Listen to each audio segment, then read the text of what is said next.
How many of you have had, could say, wow, I kind of messed up here there with somebody. I didn't recognize where they were at, and I didn't do it right. I kind of identify with a few of those myself. And I think, what's great about Jesus is that he's bigger than us. And so we don't have to, we have to get educated, and we have to get trained, and we have to try our best.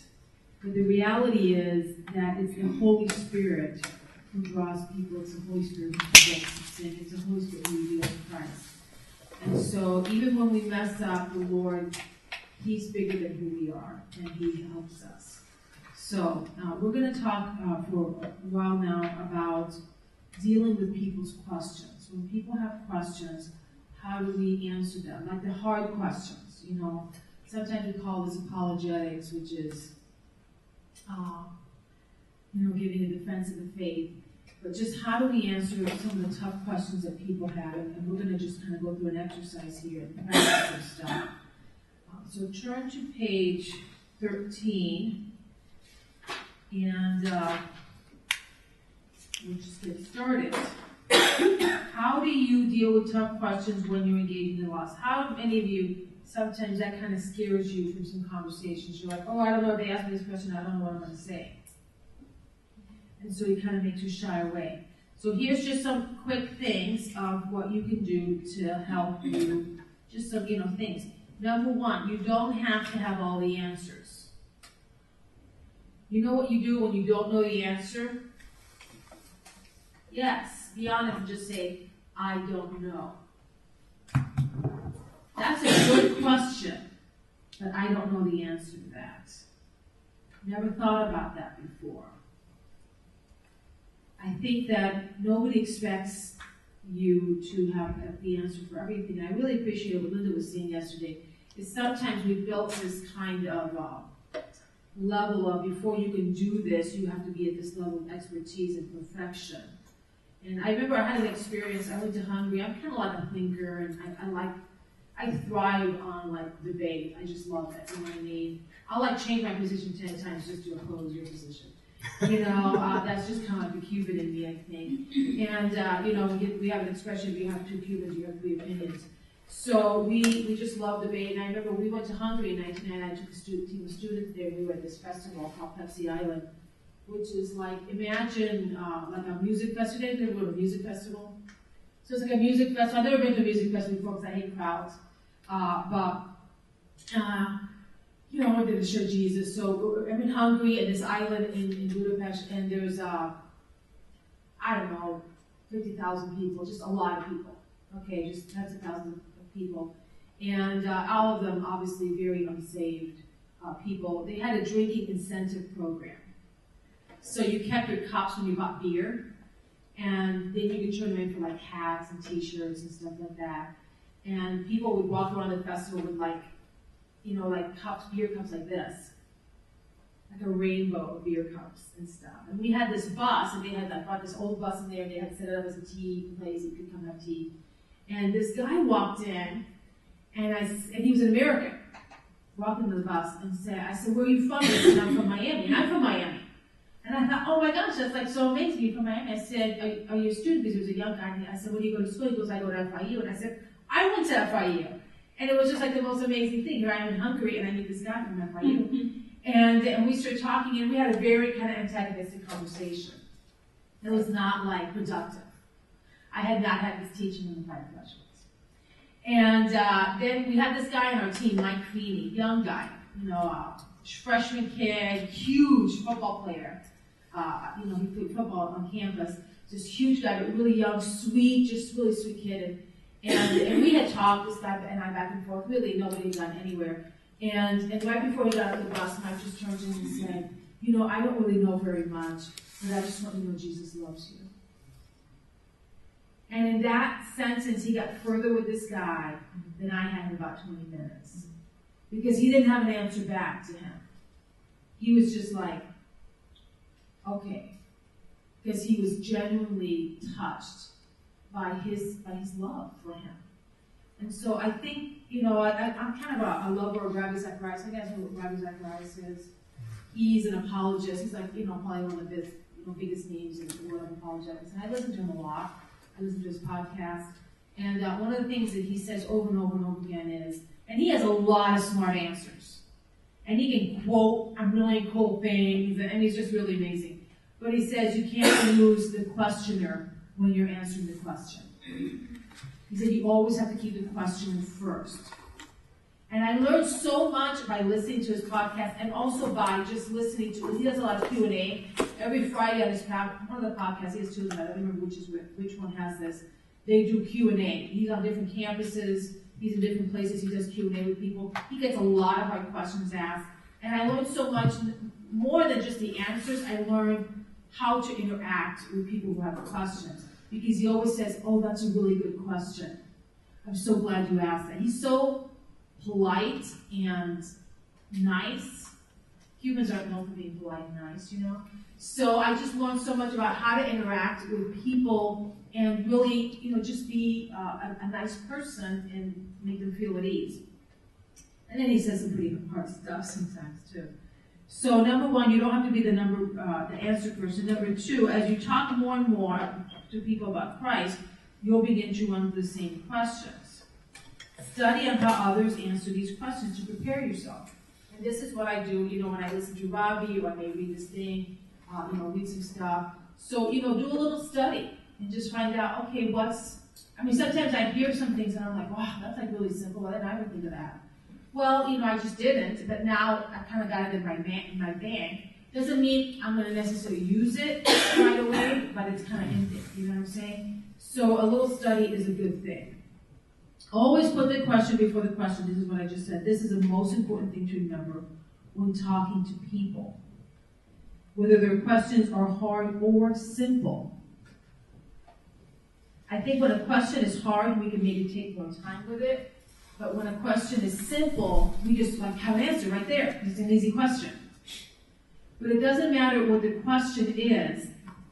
Keep the person first.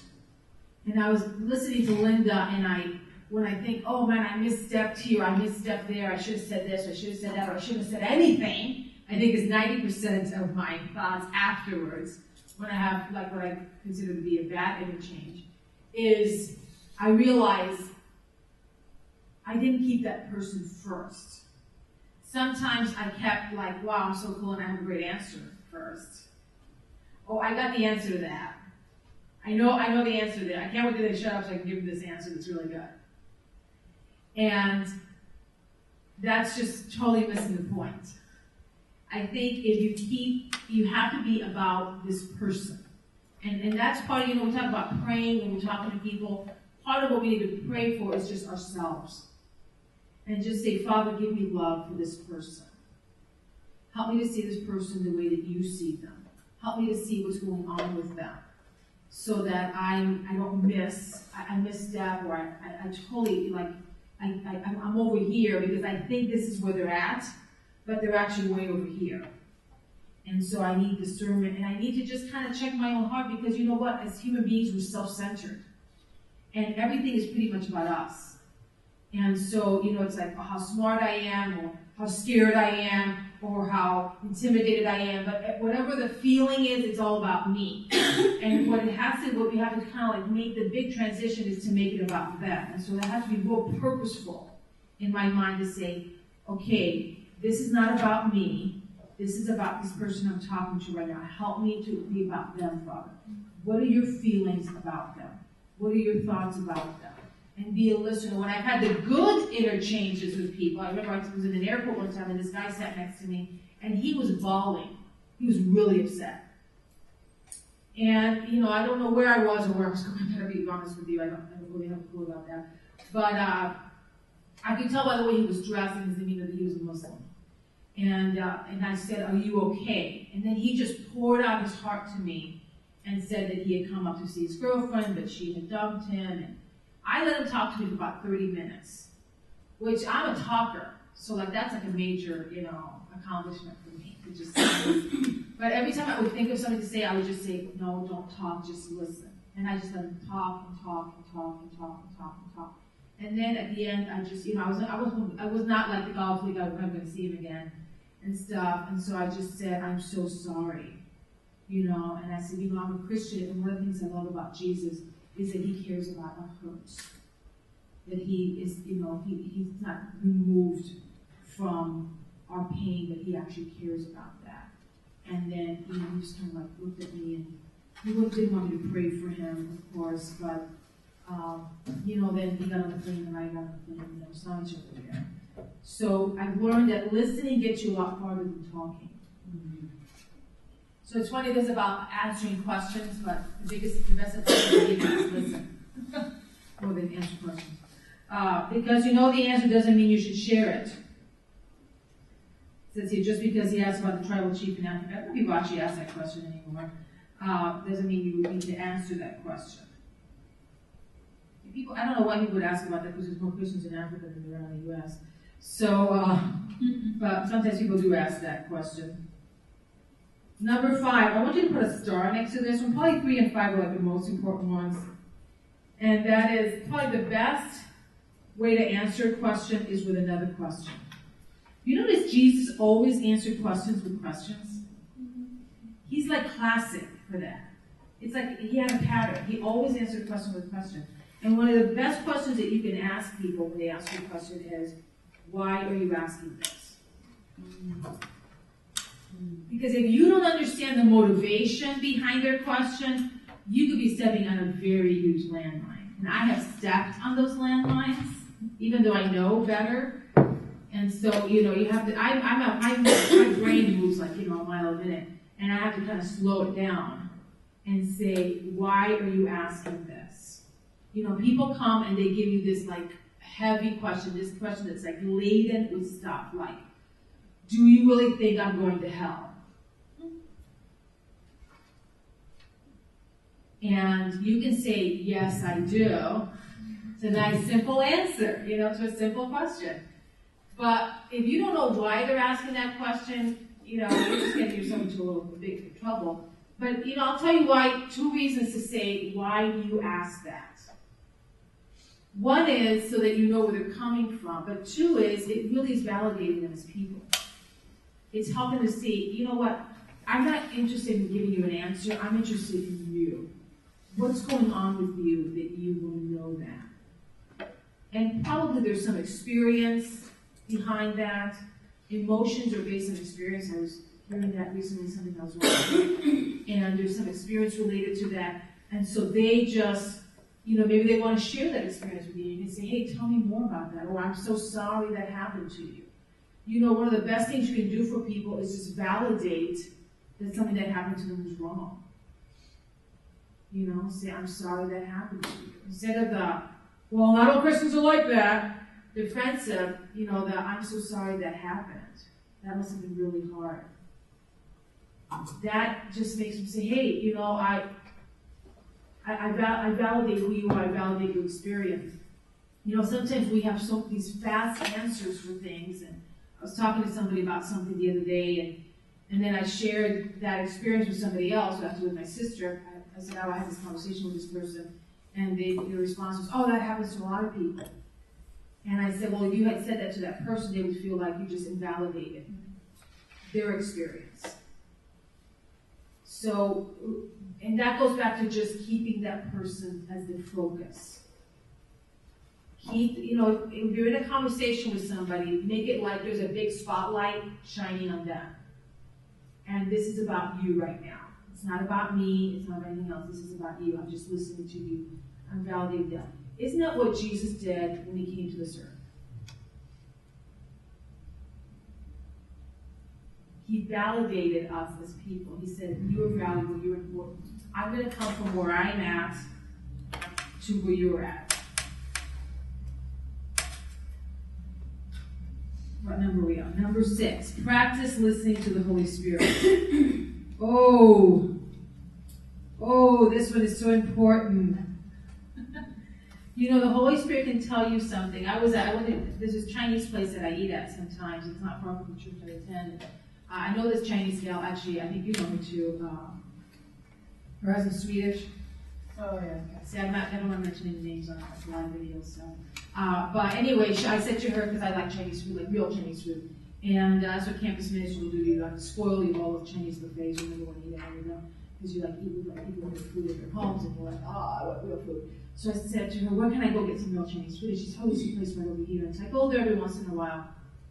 And, I was in there because we were in the neighborhood the other day, and I said to see what I would just go get this place. And the lady always remembers my name, which is really embarrassing because I don't remember her name. Okay? But I have like my name in Chinese. It's like the word bell and the word kiss put together. I just figured out that's how I could come up with a Chinese name.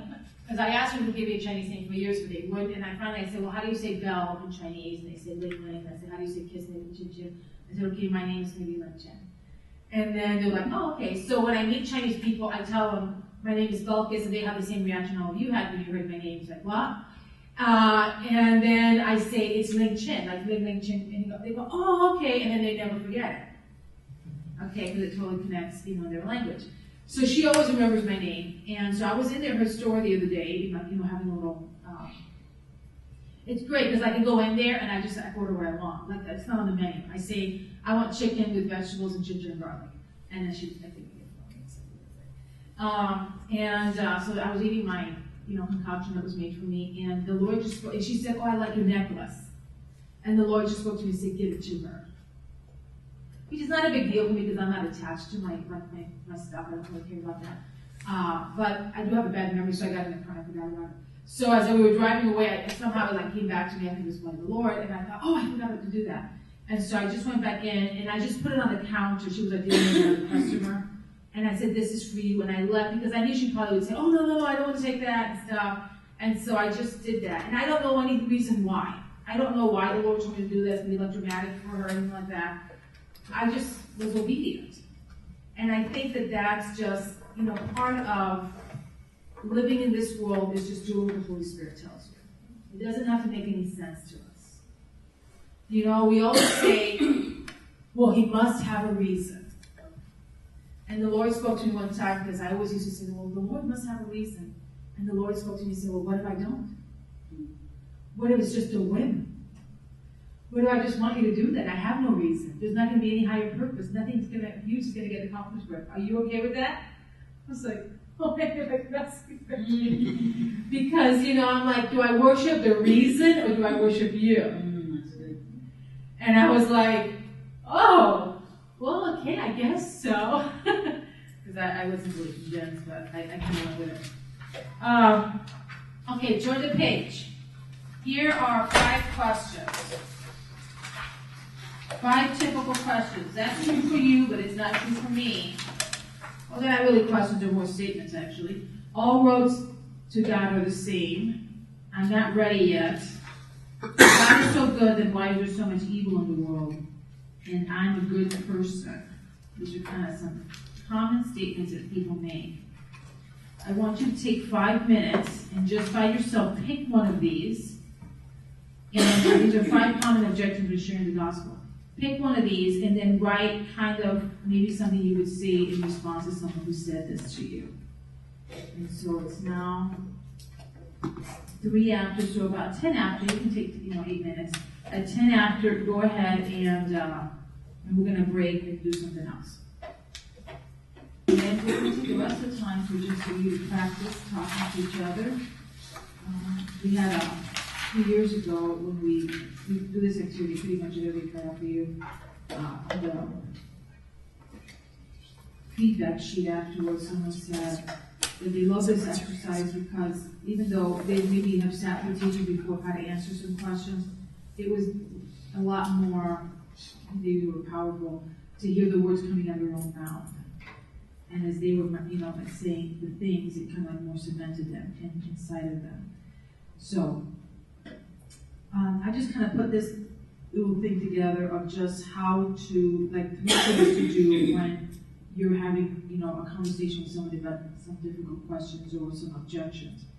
One is to first listen. So start by asking, why do you ask this? Then close your mouth and listen. So 3 steps. 3 steps. Everybody has 3 steps for everything, right? So these are these 3 steps. So listen. Be a listener. Just listen. When I was, I'm trained to be a teacher, kind of like Linda is, and except I was in elementary ed, And one of the things that we talked about was wait time. Anybody here like secondary teacher? And, they do this research on how long a person waits before, a teacher waits before a student answers a question. Like, what's the capital of Germany? And, and then before they say, what's the capital of Germany, Todd? Frank? It's like you just go to the next person because Todd didn't have the answer. And it's like a second, or like 3 seconds sometimes. But you should try to, one of the things that if you want to improve your teaching is to improve your wait time. And so when I was, doing my student teaching or doing we had to do 2 hours a week for each method class we had, and we were recording little lessons and stuff, is I would, try to increase my wait time because I was being graded on, the lessons I did. It was back in the day, so it was like cassette recording. I had this little mini, cassette recorder. And I would just say in my head, wait. And that's really a great skill as a pastor too. It's been really helpful to me because I would sit and talk with students, and some people are very talkative and very forthcoming. Like maybe they have something they want to talk about, and they just they just got a lot to say. And then there's some quiet people in the room. How many know some quiet people? How many of you are the quiet people? And then it's like people like just talk. And so I often will sit with people, even to this day, and I will say in my head, I'll ask a question or we're having a conversation, and I will just say in my head, wait, because I'm ready to say, my brain, 33 words into what they said, I already have something to say. Okay? Because that's just how my brain works. But I just have to tell myself, shut up and just wait. And sometimes somebody is just sitting there quietly. I had this one gal, she was in our ministry for 10 years. Linda was talking about sometimes you only get people for 3 years. But she was actually in our ministry for 10 years. She took some semesters off. Yeah, it took her a while to get to college, okay? So it took her a while to college. She was a really quiet person, though she got less and less quiet through the years. And, sometimes we had some difficult situations we had to work through, a couple times in her years of school. And I would have to sit with her. And I'd ask her a question, like, how did this happen, or blah, blah. And then she'd just stare at me. And I would just force myself to not say anything. And sometimes it seemed like an attorney, it was probably just like a minute. But it seemed like, 25 minutes to me had gone by. And I just had to wait her out. And I got into that competitive, thing of, I'm going to stay silent longer than you. It's like the staring game, So I'm like, okay, it's the quiet game. We have all kinds of crazy things at our house, and one of them is, how many, if you have kids, your parents used to say, hey, let's play the quiet game, I'm way the quiet game, and we made the quiet game a reality TV show in our house, and so we're like, hey, it's the quiet game, and Sophia's playing today, and boy, she's been quiet for 3 minutes. And I do this commentary in the back, kind of encourage the quiet game continuing. Because I really love quiet now that I'm here. And it's like a commodity, man, a rare commodity. So, I would just be the quiet game with this gal and say, I'm just gonna just wait her out. And eventually she did talk, but sometimes it took a while. And I think that one of the things that, again, validating people is waiting long enough till they speak. And you can smile. Don't stare at them because it's kind of uncomfortable. So kind of look off to the side a little bit and smile, and then just kind of wait. And eventually they will speak. If somebody's kind of antagonistic, they probably have a lot to say, so I don't have to wait very long. Probing. Probing is asking follow-up questions. You say, hey, why do you do this? The thing about, actually I heard Rick Richardson. Anybody heard of Rick Richardson? He's a guy who went to university, and he writes a lot of evangelism. He's an evangelist. And he gave an example. I heard him speak one time, and he said, he was in his coffee shop, and there was this guy, I think he had met before, because he hangs out at this coffee shop. He's in his third place. And the guy said to him, you're not one of those Christians who think that everyone's going to hell, right? Or you think everyone doesn't know Jesus is going to hell. And he just totally put him on the spot like that. And Rick said to him, well, why do you ask that, or why do you say that? And he said, I just think Christians are a lot of these judgmental, closed-minded, kind of people. Are you one of those? And he could say, no, I'm not like that. See, that wasn't his question really. So by saying why do you ask this, he was able to answer the real question. That kind of probing. If somebody says, well, I just had some really bad experiences, with Christians. Well, do you want to talk about them? Do you want to share? I think instead of saying, well, what were they? Because maybe they don't want to say what it was. You can just ask, would you like to share that? It's amazing how if you tell people, you don't have to tell me if you're uncomfortable, most of the time they'll tell you. But if you say, well, what was it? They don't want to tell you. It's the most amazing thing. This works also with in your discipleship group. Not just with non-believers, but in your discipleship group. I actually picked up this little strategy from a guy named Nicky Grumble. Anybody ever heard of Nicky Grumble? He put together the Alpha Course. Have you heard of the Alpha Course? It's kind of like a famous thing. So Nicky Grumble put together the Alpha Course. He's a pastor in England. And he had some training videos that went with the Alpha Course. And he said, always tell people, if you don't want to if you don't feel comfortable sharing that, you don't have to. And I picked that up and I was like, oh, that's good.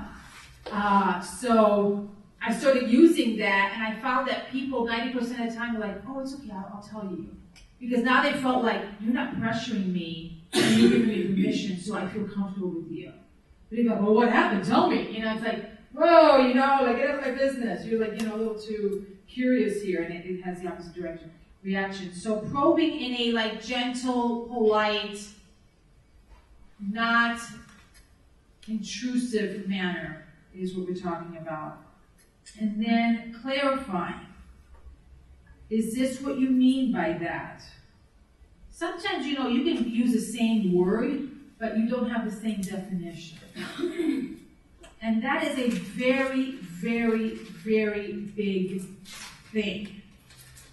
Linda was talking about her journey to faith. I did not grow up. I grew up believing that Jesus was the Son of God, kind of. I didn't think he was God. I was Jehovah's Witness when I was growing up. And so I believed the Bible was the Word of God, though I thought the Catholics had, corrupted it and changed it, and so we had to change it back. And, we were off, a few places here and there. And, we use a lot of terms. When you're talking to some people from certain religions or certain, groups, they might use the same term, but they don't have the same meaning. And so you want to clarify and say, well, when you say that word, what do you mean by that? Do you mean this, or what is it you mean when you use that word? Like even the word intolerant, that's a really big word in our culture right now, isn't it? And I remember interacting with a student one day on campus, and he said, I hate Christians because they're intolerant. And I'm kind of a smart aleck, and it worked for me. It works for me about 75% of the time. And it totally backfires at 25%. And I have to really be more sensitive about when, the Holy Spirit wants me to be a smart aleck. And I said to him, so do you think being intolerant is a bad thing? I kind of didn't buy into his assumption. And he was like, well, yeah. And I was like, so you think we should tolerate child abuse and wife beating? And he said, well, no, we shouldn't tolerate those things. Those things are wrong. And I said, so there's things that should not be tolerated. So, so I kind of questioned some of his basic assumptions, and then that helped us to have a better, conversation. Okay, let me give you an example of something I heard from Robbie. I'm totally stealing this, and I thought it was really awesome. And it was one of those wow, that's really simple. Why haven't I thought about that? On question number 4. Maybe some of you picked that question. If God is so good, then why is there so much evil in the world? Robbie gets asked this question, and this is what he says. What is evil? What do you define as evil? In order for you to say that something is evil, there has to be a moral standard. There has to be moral law, right? Something has to be, if you're saying something is good and something is bad, then there has to be a standard that makes something good and something bad. It's good to love your children, and it's bad to, stick them in a cage and lock them in there and not feed them. So there has to be some kind of moral standard that you're assuming. Well, where does this moral standard come from? What is that moral standard based on? What did you derive it from?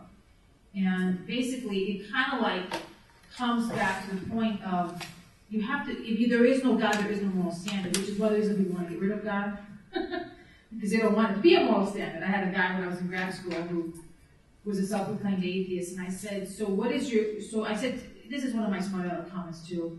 I said, "I don't really believe in atheists. My experience has been that most people who call themselves atheists are just mad at God about something. What are you mad at God for?" And you know what? I use that line a lot. And I want to caution you: don't use Belkis's lines.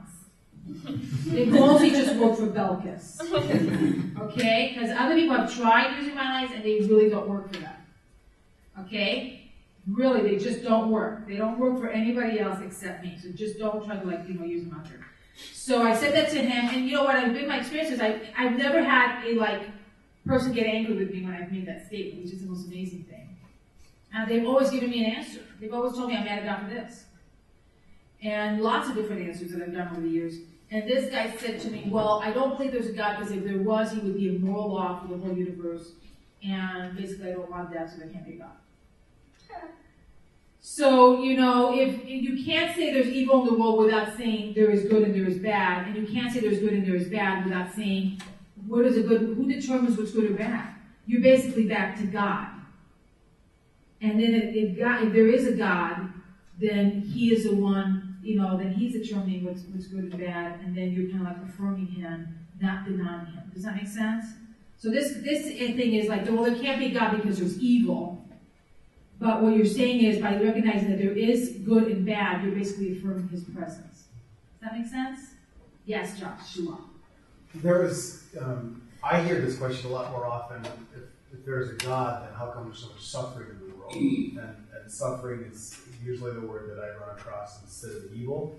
I love that. Like what you said, I haven't thought of it in such a simple way. But I don't think that would maybe necessarily work if they said suffering instead. Do you have a place where you go for that? No, not right now. No. I think if somebody said there's suffering, I think you could still say, well, what do you define as suffering? Because suffering is basically based on something that's being done that should not be done. What is suffering? Somebody's sick and they shouldn't be. Somebody's abused. Somebody's oppressed. There's child labor. There's more slavery. There's tons of slavery in our world right now. Sex slavery, slaves in factories and stuff. So I think they're usually talking about things of that sort. People sick, people who've lost loved ones prematurely, and they're suffering. So it's still basically saying things are happening that should not be happening. And I think you could say, well, can you give me an example? What do you mean by suffering? Because I think that sometimes we make assumptions, like I just made an assumption, maybe they mean this and this and that, but maybe they mean animals are taken and we use their hide to make our shoes from. Now, I'm sure some people do define that as suffering.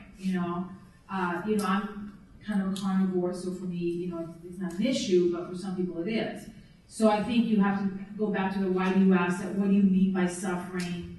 And then, they're probably going to say, well, has anyone ever told you what kind of suffering they meant by that when they've made that statement? Well, one of the things, I forget where I heard it from, but I stole it from somewhere. One of the things I always go to with this is a lot of it comes down actually to the love of God. The reason why there's suffering in the world is because God really, really loves you. He loves you so much that he doesn't force you to love him back. The truth of the matter is that if God forced everyone to do what they were meant that he wanted them to do, there wouldn't be free will in the world. So it's like when you're in a relationship with somebody, the example this person said is, if I could put a chip in my wife's ear and it would make her become the perfect woman, she would do everything right all the time. She'd, cook the right food and, want to be with me all the time at the right time. Everything, it was just a perfect person. It would be awesome because everything would be perfect and everything would be right, but I would always know that she's only doing this because she has to do it.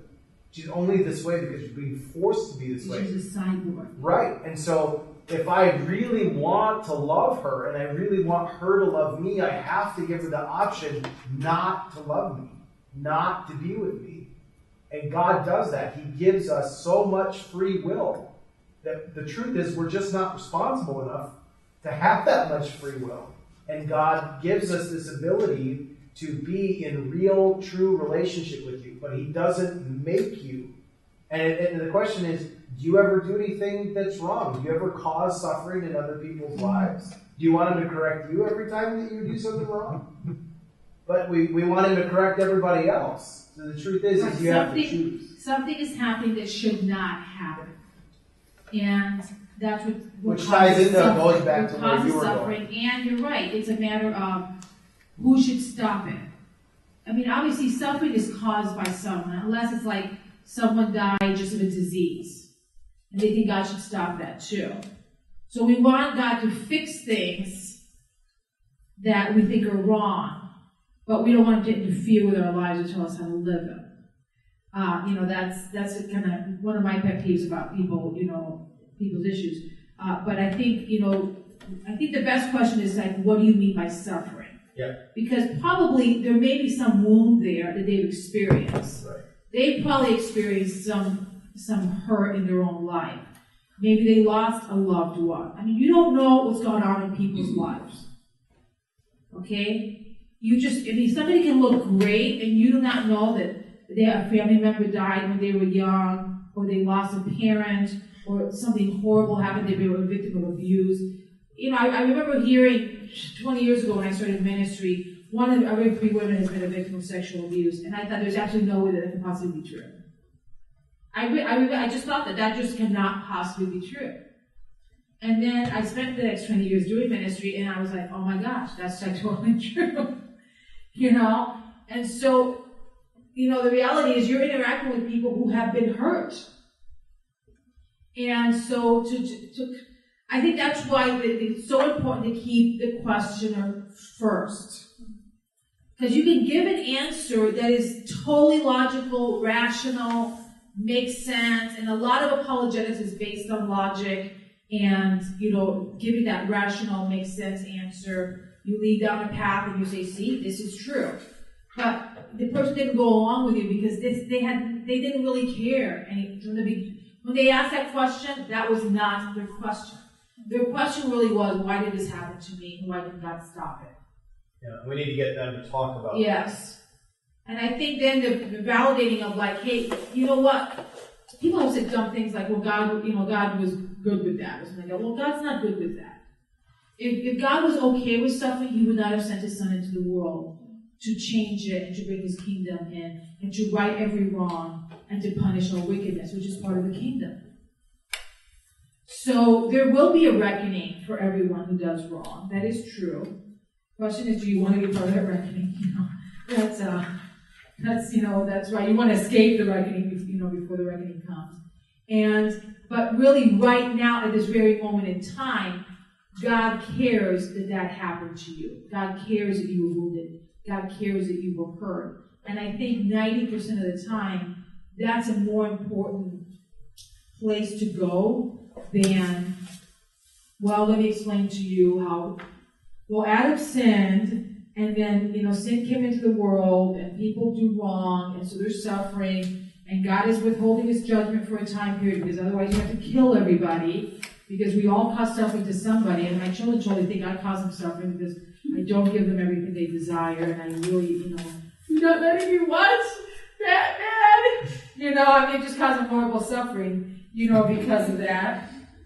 And so I should be removed from the universe to eliminate that suffering. So I think it just goes back to keeping the person first. Okay, so now it is 11:30. I'm still working my time-telling skills. And we're just going to take we're supposed to end at 11:45. That clock is a little fast, so we actually have like 5 more minutes. So it's more like 20 minutes. We're going to take the next 20 minutes, just find pair up in groups of like, 2 a pair, and go over your questions and do a little role play. And do a good role play, you know what I mean? Don't be like too gentle, but not too mean. And practice these skills of listening, probing, and clarifying. Okay? Okay?